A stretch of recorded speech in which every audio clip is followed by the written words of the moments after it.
Students, आज हमारा जो +2 पॉलिटिकल साइंस का जो चैप्टर है यानी भारतीय राजनीति और जो वर्तमान जो बदलाव हुए हैं, यानी कि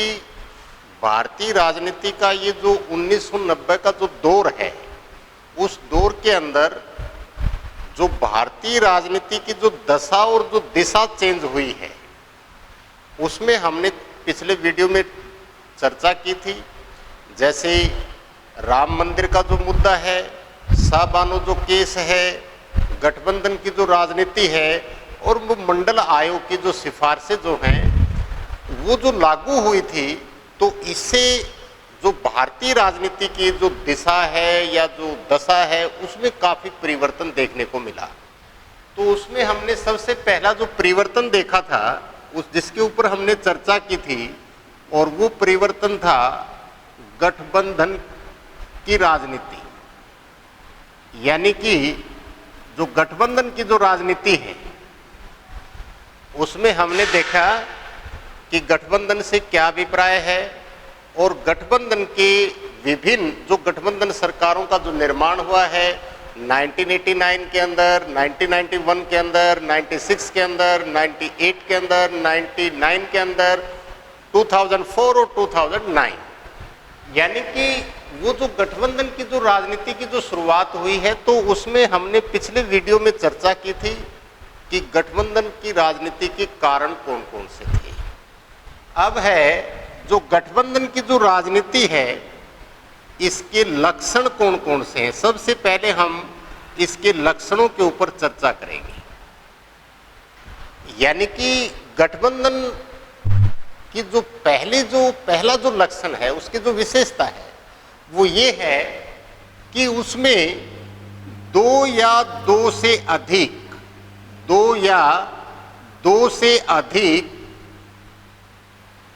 जो राजनीतिक दल होते हैं, उन राजनीतिक दलों का जिनकी नीतियां और कार्यक्रमों में समानता होती है, वो अपना एक गठबंधन बना लेते हैं, अपना एक कोलिशन बना लेते हैं। तो उसमें दो या दो से अधिक राजनीतिक दल सरकार में शामिल होते हैं, सत्ता में भागीदारी करते हैं। नंबर 2, दूसरी इसकी क्या विशेषता होती है। जब दो या दो से अधिक राजनीतिक दल उसमें भागीदार होते हैं, तो वो सभी राजनीतिक दल मिलकर के अपना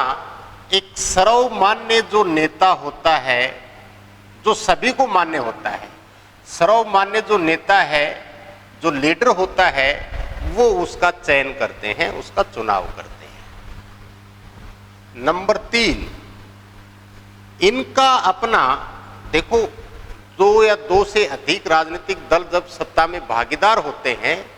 तो उनका अपना एक कॉमन मिनिमम प्रोग्राम होता है, एक साझा कार्यक्रम होता है। यानी कि एक साझा जो है वो कार्यक्रम होता है। यानी कि इसमें क्या होता है, किसी एक दल के जो राजनीतिक जो सिद्धांत होते हैं, उन राजनीतिक सिद्धांतों की बजाय जिसमें सभी का मिला जुला स्वरूप होता है, उस पर अपना एक कॉमन मिनिमम प्रोग्राम लेकर के आते हैं। मतलब कोई भी एक राजनीतिक दल के जो सिद्धांत हैं, उसकी जो विचारधारा है, उसका जो मूल तत्व जो है, उसकी बजाय सभी जो है अपना एक कॉमन मिनिमम प्रोग्राम लेकर के आते हैं, एक साझा कार्यक्रम लाते हैं। नंबर 4, इसके अंदर क्या होता है कि जो राजनीतिक दल जो हैं, जो आपस में उन्होंने अपना एक घटक दल बनाया है, उस घटक दल में क्या है कि जो भी सरकार जो निर्णय लेती है, उस निर्णय जो है वो सभी घटक दलों की जो सहमति होती है, सभी जो घटक दल जो होते हैं, जो उनकी सहमति होती है, उस सहमति के ऊपर ही लास्ट में नीतिगत फैसले लिए जाते हैं, डिसीजन लिए जाते हैं। और नंबर 5 क्या है कि उसमें क्या होता है, देखो लोकतंत्र में सरकार एक रिस्पॉन्सिबल गवर्नमेंट होती है, तो जितने भी उसके अंदर घटक दल शामिल होते हैं, उन घटक दल जो भी उन्होंने निर्णय लिया है वो सही है या गलत है, तो उस उसके लिए वो सभी जो है वो जिम्मेवार होते हैं, यानी कि सभी की एक प्रकार से हम ये कह सकते हैं वो जिम्मेदारी बनती है, रिस्पॉन्सिबिलिटी होती है सभी की। तो ये क्या है, ये गठबंधन सरकार के लक्षण हैं। दो या दो से अधिक राजनीतिक दल शामिल होते हैं, एक अपने सर्वमान्य नेता का इलेक्शन करते हैं, अपना एक कॉमन मिनिमम प्रोग्राम लेकर के आते हैं, और सभी जो है जो भी नीतिगत फैसले लिए जाते हैं, कानून बनाए जाते हैं, संविधान संशोधन किया जाता है, या जन कल्याणकारी जो नीतियां होती हैं उसमें सभी की आम सहमति ली जाती है, और सभी जो घटक दल होते हैं उनकी अपनी एक जिम्मेदारी होती है। इसके बाद देखो जो गठबंधन सरकार है, गठबंधन सरकार के विभिन्न प्रतिमान देखेंगे हम। तो जो गठबंधन सरकार के विभिन्न प्रतिमान हैं, ये तो थे लक्षण। इसके बाद हम देखते हैं कि गठबंधन सरकार के विभिन्न, जो गठबंधन की जो सरकार है, गठबंधन सरकार, उस गठबंधन सरकार के विभिन्न प्रतिमान देखेंगे,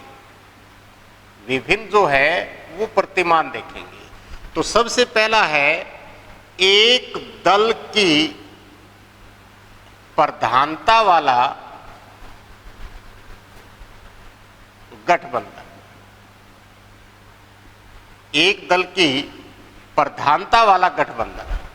इसमें क्या होता है देखो, मतलब कोई भी पॉलिटिकल पार्टी जो किसी भी गठबंधन सरकार में जो सबसे बड़ी पॉलिटिकल पार्टी है, यानी कि सबसे बड़ी पॉलिटिकल पार्टी का मतलब क्या है कि उस राजनीतिक दल के पास बहुमत तो नहीं है, लेकिन वो जो छोटे छोटे राजनीतिक दलों के साथ मिलकर के उसने अपनी एक सरकार बनाई है। तो उसमें क्या है कि जो सबसे बड़ी जो पॉलिटिकल पार्टी है, जैसे हम बात करें एनडीए या यूपीए, इसमें सबसे बड़ी पॉलिटिकल पार्टी एनडीए में तो बीजेपी रही है और यूपीए के अंदर कांग्रेस रही है। तो उसके अंदर क्या होता है, वो दल डोमिनेंट होता है, उसका वर्चस्व होता है। हाँ, जो छोटे छोटे राजनीतिक दल होते हैं वो उस सरकार में शामिल तो होते हैं, लेकिन वो इतने ज्यादा ताकतवर नहीं होते कि वो सरकार के ऊपर नियंत्रण पा सके। यानी कि वो छोटे छोटे राजनीतिक दल होते हैं, वो उसमें शामिल तो होते हैं, लेकिन जब एक पॉलिटिकल पार्टी का वो डोमिनेंट है, वो उसका वर्चस्व है, उसका वो दबदबा है, वो छोटे राजनीतिक दल उसमें शामिल जरूर होते हैं सरकार में, लेकिन वो सरकार के ऊपर ज्यादा नियंत्रण नहीं पा सकते। तो वो होता है एक दल की प्रधानता वाला गठबंधन। दूसरा है लगभग एक समान, लगभग एक समान दो सशक्त राजनीतिक दलों का गठबंधन। इसके अंदर क्या होता है, लगभग एक समान। देखो ये स्थिति हमें द्विदलीय शासन व्यवस्था की ओर ले जाती है। इसके अंदर क्या होता है कि किसी भी राज्य के अंदर हम देखें, दो रीजनल पॉलिटिकल पार्टी हैं और वो दोनों ही, मतलब हम ये कह सकते हैं अपने क्षेत्र के अंदर या अपने स्टेट के अंदर उन दोनों बड़ी पार्टियों का प्रभाव है। तो वो क्या करते हैं, वो जो छोटे उस राज्य के अंदर जो छोटे राजनीतिक दल होते हैं, वो छोटे राजनीतिक दल जो है उनके साथ चुनाव से पहले उसको अपना भागीदार बना लेते हैं, उसके साथ अपना गठबंधन कर लेते हैं, ताकि चुनाव के समय जो दो परस्पर सशक्त राजनीतिक दल हैं, वो सशक्त राजनीतिक दल एक अच्छी खासी स्वस्थ प्रतिस्पर्धा कर सके या सरकार बनाने में कामयाब हो। तो ये होता है अपने क्षेत्रीय लेवल के ऊपर जो छोटे राजनीतिक दल हैं उनके साथ अपना वो गठबंधन कर लेते हैं, और ये गठबंधन होता है चुनाव से पूर्व, यानी चुनाव के पहले, ताकि वो सरकार बनाने में सक्सेस हो, कामयाब हो। नंबर 3 है निषेधात्मक आधार पर गठित गठबंधन, ये निषेधात्मक मतलब एक नेगेटिविटी लिए हुए होता है। निषेधात्मक का मतलब क्या होता है कि जैसे मान लो किसी भी स्टेट के अंदर या सेंटर के अंदर कुछ पॉलिटिकल पार्टियां होती हैं, जो जितनी भी पॉलिटिकल पार्टी हैं वो अपने एक राजनीतिक दल से वो प्रतिस्पर्धा करते हैं, वो अपना सबसे बड़ा उसको एक हम ये कह सकते हैं कंपटीटर मानते हैं, एक प्रतिस्पर्धा मानते हैं उससे। तो उससे क्या होता है कि उस राजनीतिक दल को सत्ता से बाहर करने के लिए या सत्ता में नहीं आने देने के लिए जो दूसरे जो राजनीतिक दल होते हैं, जो अपना एक कॉमन शत्रु मानते हैं उस पॉलिटिकल पार्टी को, और वो राजनीतिक दल जो कभी एक दूसरे के विरोधी रहे थे, वो उसको सत्ता में आने से रोकने के लिए वो जो एक दूसरे को अपना कॉमन एनिमी मानते हैं वो एक साथ आ जाते हैं, ताकि किसी एक पर्टिकुलर पॉलिटिकल पार्टी को सत्ता से बाहर किया जाए। जैसे 1996 के अंदर अटल बिहारी वाजपेयी जो है,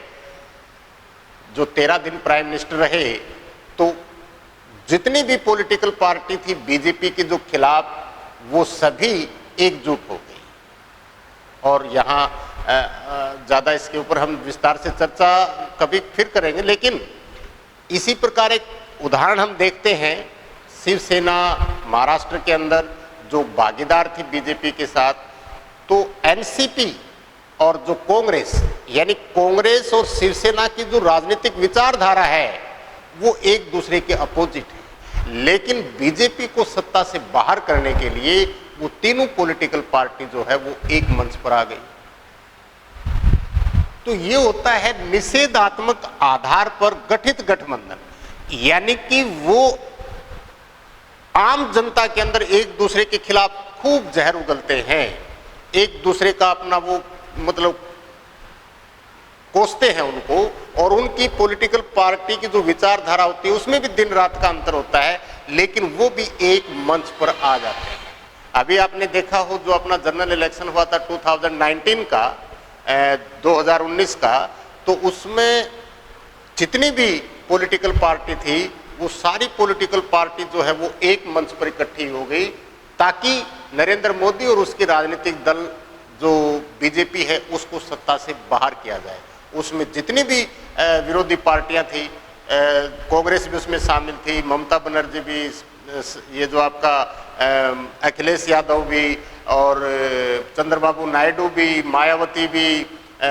ये आपका शरद पवार भी, तो ये जितनी भी पॉलिटिकल पार्टी थी वो एक मंच पर आ गई और कोलकाता में इनका एक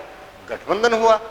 इसी प्रकार हम देखते हैं उत्तर प्रदेश में जो जनरल इलेक्शन हुआ, तो मायावती की जो पॉलिटिकल पार्टी है बीएसपी और अखिलेश यादव दोनों एक दूसरे के दुर्विरोधी हैं, लेकिन बीजेपी को सत्ता से बाहर करने के लिए दोनों जो है उनका एक गठबंधन हुआ। खूब जो है इसके ऊपर बुआ और भतीजे के तौर पर खूब इसके ऊपर चटकारे लिए गए थे लोगों के द्वारा। तो वो होता है निषेधात्मक आधार पर गठित गठबंधन, यानी कि किसी एक राजनीतिक दल को सत्ता से बाहर करने के लिए। अब हम इसके ऊपर चर्चा करेंगे कि जो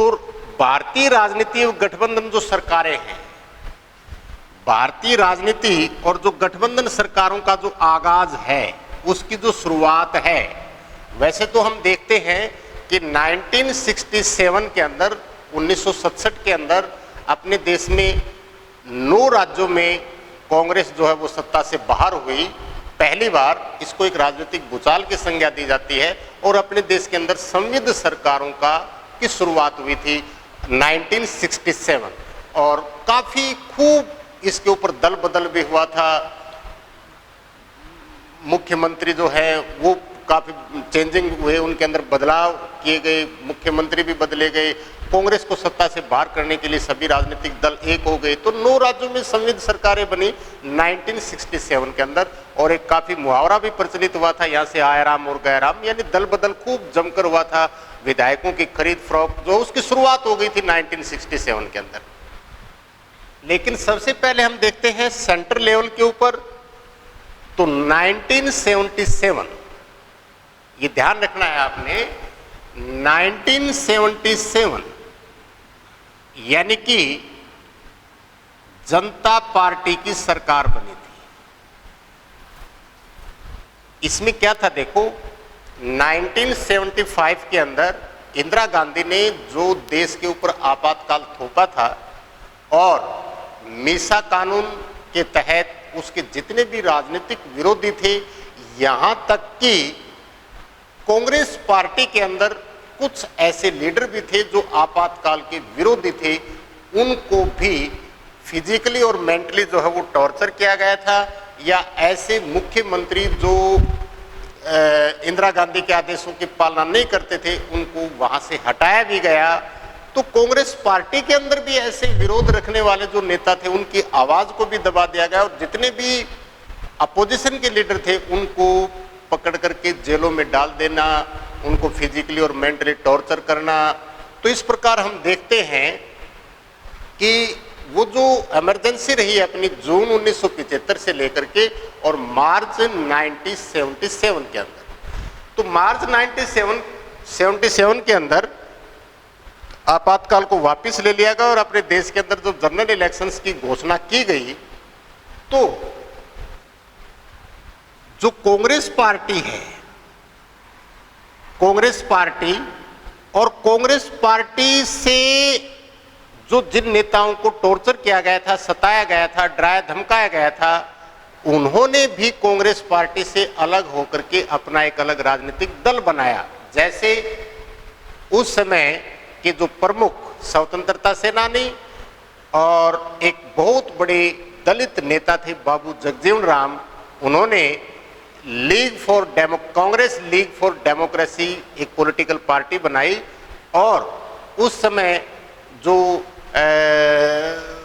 1975 के अंदर जो बिहार संपूर्ण जो क्रांति जो थी, या पूरे देश के अंदर इंदिरा गांधी की नीतियों के खिलाफ एक आवाज उठाने वाला जो व्यक्ति था वो था जयप्रकाश नारायण। अच्छा लीडर था, एक संगठन करता था, और जयप्रकाश नारायण के नेतृत्व में जितनी भी अपोजिशन पॉलिटिकल पार्टी थी इंडिया के अंदर, वो एक ही छत्ते के अधीन आ गई थी, और वो सभी ने मिलकर के, चाहे वो जनसंघ था, उस समय बीजेपी थी नहीं, जनसंघ, भारतीय जनसंघ था, या जैसे लोकदल था, या और जितनी भी पॉलिटिकल पार्टी थी, लीग फॉर डेमोक्रेसी, जितनी भी पॉलिटिकल पार्टी थी कांग्रेस को छोड़ करके, उन सभी ने अपनी एक पॉलिटिकल पार्टी बनाई और उस पॉलिटिकल पार्टी का नाम रखा जनता पार्टी। और इस जनता पार्टी का, क्योंकि उस समय आपातकाल के दौरान जो ज्यादतियां हुई थी, उन ज्यादतियों के खिलाफ जो है वो कांग्रेस के प्रति गुस्सा था लोगों के अंदर, और लोगों को अपना एक विकल्प चाहिए था। तो अपने जो जयप्रकाश नारायण, ये जो नेता जो थे, इन्होंने महसूस किया कि भी यदि हम अलग अलग इलेक्शन लड़ेंगे तो अपने क्रॉस वोटिंग होगी और उसमें फिर कांग्रेस को फायदा होगा, क्यों ना हम अपना सभी दल मिलकर के एक दल बनाएं। और किसान और उसके ऊपर रखा हुआ हलदर इसका चुनाव चिन्ह था, और चंद्रशेखर उस समय जो है इनके उस पार्टी के अध्यक्ष बनाए गए, और इसका सर्वमान्य लीडर जो है वो चुना गया था जो मोरारजी देसाई, ये प्रधानमंत्री बने। लेकिन अंतरकलह के कारण जो है ये 1979 के अंदर ही जो है ये गठबंधन जो है नहीं चल पाया, और अलग अलग जो है एक दूसरे के ऊपर आरोप प्रत्यारोप लगा करके और ये सरकार जो है वो बिखर गई 2.5 साल के अंदर ही। तो पहली जो गठबंधन की सेंटर लेवल के ऊपर सरकार बनी है वो जनता पार्टी है। इसके बाद हम देखते हैं 1989 के अंदर जो इलेक्शन हुआ, तो 1989 के अंदर जो राष्ट्रीय मोर्चे की जो सरकार बनी थी और उस सरकार के प्राइम मिनिस्टर बने थे वीपी सिंह, क्योंकि उस समय कांग्रेस पार्टी जो है वो सबसे बड़े दल के रूप में तो उभरी, लेकिन बोफोर्स कांड जो है कांग्रेस पार्टी को ले डूबा, करप्शन और भ्रष्टाचार की वजह से सत्ता से बाहर हुआ, लेकिन सबसे बड़ी पॉलिटिकल पार्टी बनकर के उभरी वो। लेकिन यहां देखते हैं कि इस गठबंधन के अंदर भी अंतरकलह था, क्योंकि बीजेपी इसको बाहर से सपोर्ट कर रही थी। और फिर जो मंडल आयोग की सिफारिशें लागू कर देना, या फिर हम देखते हैं कि चौधरी देवीलाल के द्वारा जब इस्तीफा दिया गया तो उसके बाद जो है ये घटक दल आपस में एक दूसरे के ऊपर आरोप प्रत्यारोप लगा करके, और साथ के साथ हम देखते हैं कि बीजेपी ने इसे समर्थन वापस क्यों लिया। तो यहाँ हम देखते हैं कि जब सोमनाथ से अयोध्या तक लाल कृष्ण आडवाणी जो रथ यात्रा निकाली थी, तो उस समय लालू प्रसाद यादव ने इनको अरेस्ट किया था, गिरफ्तार किया था, और लालू प्रसाद यादव भी उस जनता पार्टी के उस जनता दल के घटक थे। तो बीजेपी ने भी इससे समर्थन वापस ले लिया, और फिर जो जनता दल जो था उस जनता दल दो फाड़ हो गया, और उस जनता दल से एक जनता दल एस बन करके आया जिसके 54 सदस्य थे, और उन 54 सदस्यों के जो लीडर थे वो थे चंद्रशेखर, और चंद्रशेखर को कांग्रेस पार्टी ने बाहर से देकर के अपना समर्थन देकर के इसको प्राइम मिनिस्टर बनाया, और फिर कांग्रेस ने वापस अपना समर्थन वापस ले लिया और इसकी सरकार जो है वो डिसमिस हो गई। 1991 के अंदर भी अपनी एक गठबंधन की सरकार बनी। फिर हम देखते हैं 1996 के अंदर जो जनरल इलेक्शन हुआ उसके अंदर जो हम ये कह सकते हैं कि जो राष्ट्रीय सरकार बनी थी उसके प्रधानमंत्री थे ये अटल बिहारी वाजपेयी। 13 दिन रहे और इनको पता चल गया था कि भी मैं अपना समर्थन नहीं जुटा पाऊंगा, तो उन्हें अपना विश्वास मत हासिल करने से पहले ही इस्तीफा दे दिया। उसके बाद हम देखते हैं 1999 के अंदर बना एनडीए, नेशनल डेमोक्रेटिक अलायंस, यानी कि ये जो एनडीए जो था नेशनल डेमोक्रेटिक अलायंस, ये इसके लीडर थे कौन? अटल बिहारी वाजपेयी। और इसके अंदर जो शामिल घटक दल थे, पंजाब के अंदर शिरोमणि अकाली दल जिसके लीडर प्रकाश सिंह बादल हैं। फिर इसी प्रकार हम देखते हैं कि चंद्रबाबू नायडू की जो पॉलिटिकल पार्टी है आंध्र प्रदेश में तेलुगु देशम, वो भी इसके अंदर शामिल था। और महाराष्ट्र के अंदर हम देखते हैं तो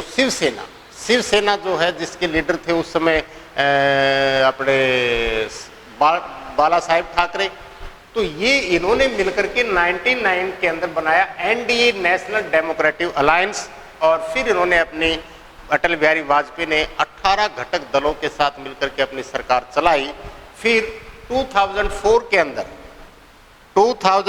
के अंदर बना यूपीए,